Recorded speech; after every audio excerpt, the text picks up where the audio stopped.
Okay, hey, chemistry students, it's Mr. Caldwell.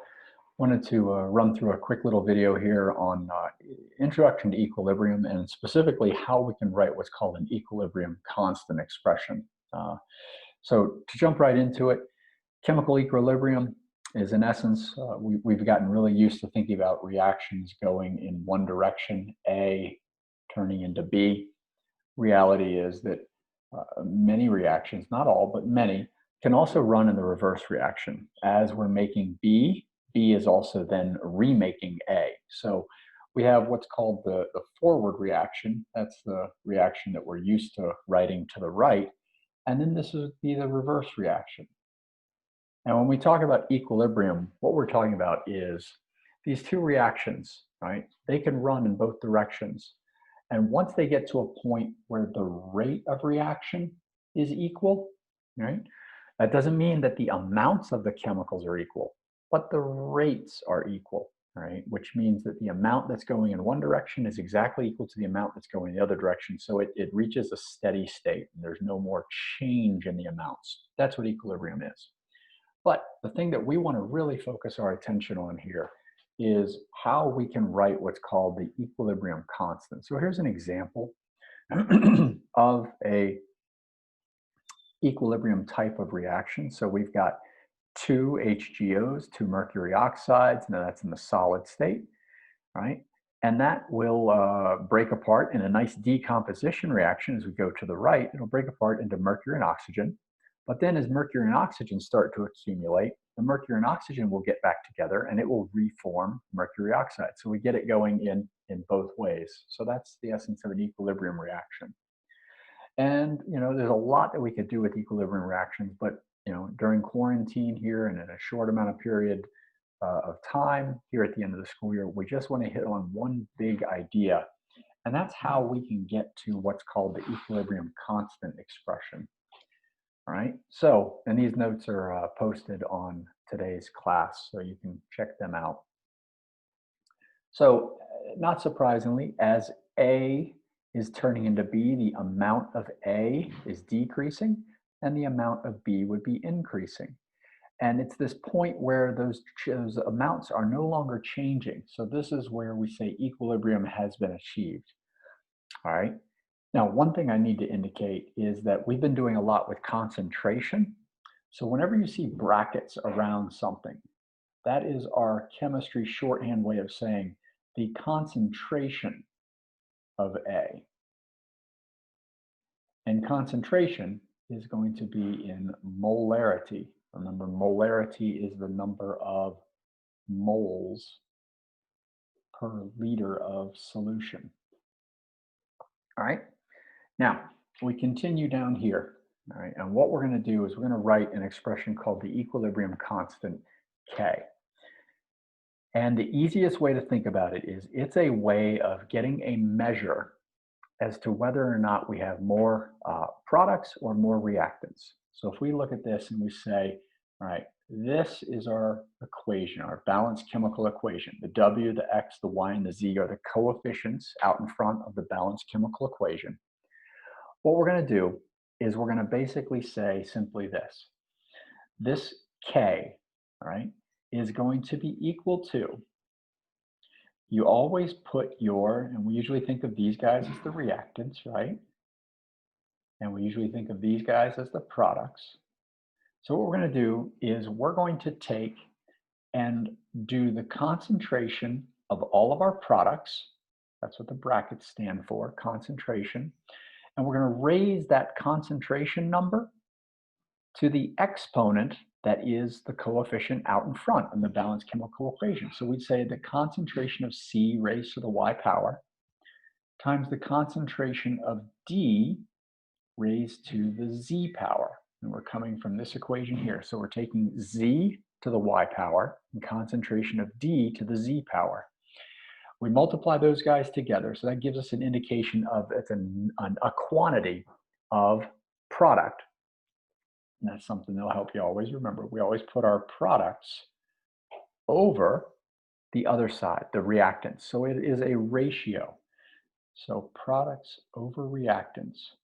And the only thing that's tricky here, there's one other thing that's tricky other than remembering the formula, products over reactants. So here, I would take the concentration of A to the, in this case, W power, times the concentration of B to the X power. And we'll do a couple of examples here where you see it, and it's not super hard. But here is the tricky part, all right? When we're doing this, all right, we are only ever going to write these things, all right? So here's another copy of what I just wrote. We are only going to include in this K expression, we're only going to include gases or aqueous substances. Aqueous. Only include gases or aqueous. Now, there's a little bit of a complicated reason for that, and it gets into the fact that if you have a pure solid or a pure liquid, as you use up some of that, let's say that it's a reactant, you're not actually changing the concentration of that product, you're just changing the amount of it. Because the density is a fixed quantity for a given solid or a liquid. But if we're talking about gases, we're typically talking about pressure. And as we use up a gas, we're going to be changing the amount of pressure, thinking about to those gas laws we did in the previous unit. And if we think about aqueous substances, it's dissolved in water, so you can actually still have the water, but you would have less chemical dissolved in. So there's much more that we could talk about here, but at the end of the day, I'd like for you guys to be able to write these expressions. So if we look at these, right, a couple of quick examples here. So here is a equilibrium expression. All of them are gases, so we're going to include them in our K expression. And we just remember, always put the products up top. And so we're going to take the concentration of our products raised to the, in this case, the second power. And then we put our reactants in the bottom. N2 has no coefficient, so the concentration N2 is raised to the first power, multiplied by H2, which is raised to the third power. And so this is a great example here of a K expression, right? And then if we come down here to the very bottom of the notes, and then we've got a couple other examples here that'll hopefully get this a little bit more solid in your mind, right? Let's go here and we look at this. So we've got a balanced chemical equation. So this is an equilibrium expression. Looks like to me a single replacement. So the aluminum steps in and makes the zinc go away, goes out there by itself. But this actually will occur in the leftward direction as well. The zinc will recombine with the aluminum chloride to create this. So what we end up with is eventually we reach an equilibrium. Now, tricky part here is because this involves a pure solid here and a pure solid here, we are not going to include them in our K expression because the concentration of a pure solid doesn't actually change. The amount of the solid will, but the concentration won't change. So here is the expression we end up with, and we end up with our products, concentration of AlCl3 to the second power over the concentration of ZnCl2 to the third power. So this is our actual K expression, all right? Now, we need to practice this just a little bit more, but I think one other thing here, in terms of the units that you would get, since these are molarities, all right, this would be molar squared over molar cubed.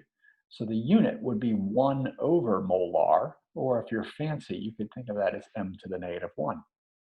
And they're all going to have different units, all right, depending on the particular equation that you have. Here, we'd have molarity squared up top, because it's squared here.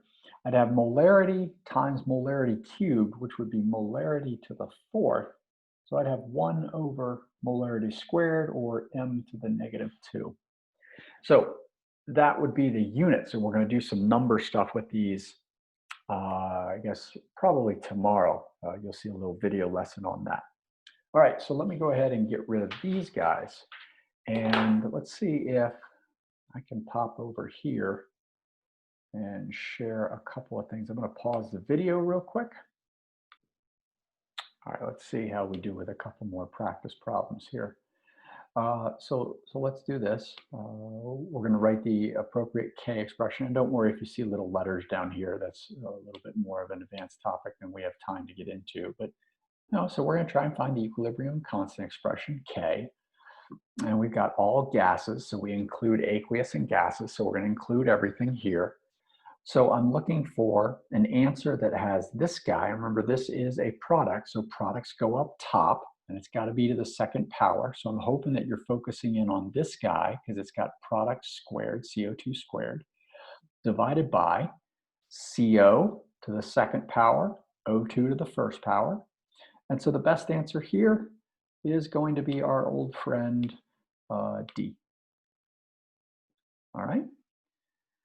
Let's look at just a couple more problems here. I think if I can, oh, let me get out of there. All right. Now, here is another question that I'd like us to consider. All right, let's look at this guy, number 12. If I focus in on this, sorry about that, a little bit of an interesting thing here because you'll notice that I've got two gases here and I've got a solid. So based on what we said, we're not going to ever include in a K expression, our equilibrium constant expression, we're never, never, never going to include solids or liquids, only gases, only aqueous. So over here on the top part of my fraction, my reactants, excuse me, my products are up top, reactants are in the bottom. So I have nothing. So what I have to do is I have to put a placeholder there. And that placeholder ends up being a 1. So you're going to end up with a 1 over, and let's just double check ourselves. Hg is raised to the second power because Hg got a 2 in front. O2 is raised to the first power, so that looks good. So the answer here would be A. That would be the equilibrium constant expression that we would write. Now, one last one here, and then I'm going to wrap this up, I think. If I go to this one, if you want to just pause it for a second, think about what you would have here, remembering that we only include gaseous or aqueous compounds in our K expressions. Hopefully you paused it or you've had a moment to think about it. So I'm going to exclude the Fe3O4 solid. I'm going to exclude the Fe solid here. And so I'm looking for H2 to the fourth power and H2O to the fourth power. And the H2 to the fourth has to be up top because the products are up top over the reactants. So I look at this and I see that letter C is the best choice. All right, last thing. We can use the size of the K value to give us an indication as to whether or not an equation is what we call product favored or reactant favored. And so let me stop sharing here, jump over to my other camera, and let me show you what I mean by that. So let's say that I have an expression, A is in equilibrium with B, and both of these things are aqueous substances. All right. So if I wanted to just write the K expression, and you know what, let's spice it up. Let me put a 2 in front of this guy. All right, that's the reaction. So if I wanted to write the K expression, I'd take the concentration of B squared over the concentration of A. All right. We're talking about, we'll talk about numbers and what these actual values look like later, but we're just writing the expressions. All right, so here's the deal. Remember that the top part of this fraction is always your products. And the bottom part is always your reactants. So this literally gives us a ratio of products to reactants.